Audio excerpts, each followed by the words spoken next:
नमस्कार दोस्तों, मैं संदीप जैन एक बार फिर आपके सामने उपस्थित हूं एक नए वीडियो लेक्चर के साथ में। और आज हम पढ़ रहे हैं E.M. फोस्टर के द्वारा लिखित एक बहुत ही इंपॉर्टेंट नॉवल जिसका नाम है पैसेज टू इंडिया और उसका एक एक्सट्रैक्ट है इंडिया अगेन।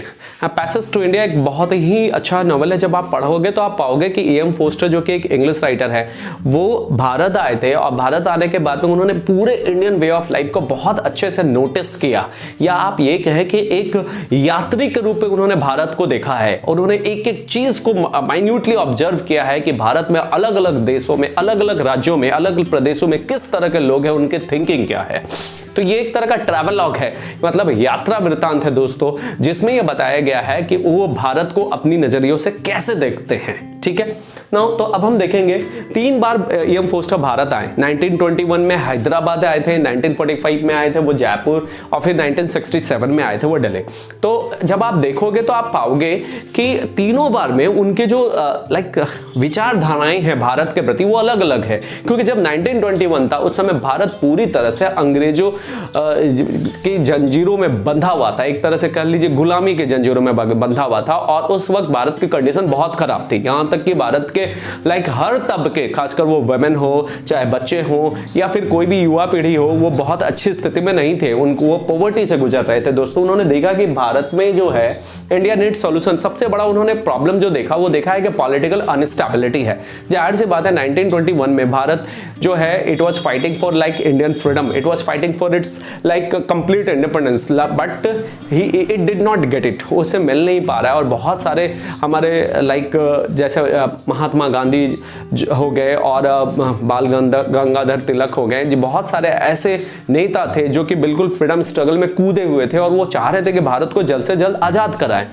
तो उन्होंने देखा कि पॉलिटिकल अनस्टेबिलिटी है, पूरी तरह से पॉलिटिक्स जो है भारत की अनस्टेबल है, जिसकी वजह से सोशियो इकोनॉमिक प्रॉब्लम्स भी फेस कर रहे हैं। मतलब सोसाइटी भी प्रॉब्लम फेस करी, इकोनॉमिकली भी हम बहुत ज्यादा वीक थे। जाहिर सी बात है उस वक्त भारत एक बहुत ही वीक कंट्री रहा था, इकोनॉमिकली वीक था वो इसलिए क्योंकि अंग्रेजों ने हमें लूट करके बहुत सारा धन इंग्लैंड भेज चुके थे वो। तो सोशियो इकोनॉमिक प्रॉब्लम्स भी प्रेवल कर रहे थे। और उन्होंने पाया कि इंडियंस जो है उनको लिटरेचर यानी पढ़ने में बहुत इंटरेस्ट है। आज भी इंडियंस को लिटरेचर से बहुत इंटरेस्ट है, उन्हें पढ़ना अच्छा लगता है दोस्तों, उस वक्त भी लगता था। तो ये सब चीज़ उन्होंने फील किया। 1921 में जब आए तो इंडिया जो वेमेन की कंडीशन थी वो बहुत ज़्यादा खराब थी। वो पर्दा सिस्टम था, वेल था, वो बुरखा पहन करके निकलती थी, उन्हें पढ़ने का पूरी तरह से आज़ादी नहीं थी, उनके लिए कोई जॉब नहीं था और उन्हें 4 दीवारी के अंदर ही रखा जाता था।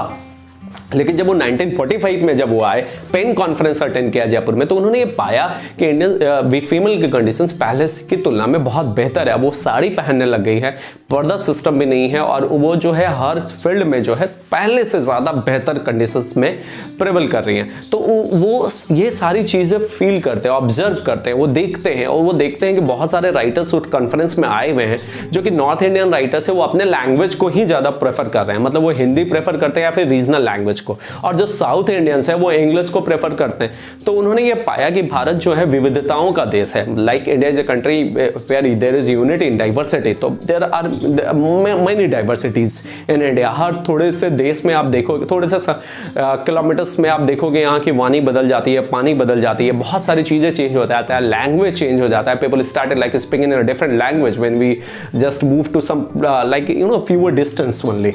तो आप पाओगे कि इतने सारे विविधताओं को लेकर के एक सूत्र में बांध करके चलना भी एक बहुत बड़ा कार्य है। तो उन्होंने इन चीजों को यहाँ पे प्रेजेंट किया है, ठीक है। और इसलिए इस चैप्टर का नाम है पैसेज टू इंडिया है, हालांकि उसका एक एक्सट्रैक्ट है इंडिया अगेन, बस, है ना। तो even the way of eating, खाने की जो आदतें हैं, पहले जो है वो नीचे बैठ के खाते थे, पत्तल में खाया करते थे वो, और हाथ से खाते थे, वो थोड़ी सी चेंज हुई है 1945 में। 1967 में तो कंप्लीट चेंज हो जाता है। क्वालिटी ऑफ एजुकेशन, टेस्ट, जितने भी आप देखो एजुकेशन जो है पहले संस्कृत और पारसी भाषाएं लोग यूज किया करते थे, इंग्लिश का नामो निशान नहीं था। लेकिन जब वो 1967 में आते हैं तो वो पाते हैं कि इंग्लिश भी अब लोगों को पसंद आने लग गई है, और वो भी हमारे कॉलेज एजुकेशन और स्कूल एजुकेशन का एक बहुत इंपॉर्टेंट लैंग्वेज हो चुका है।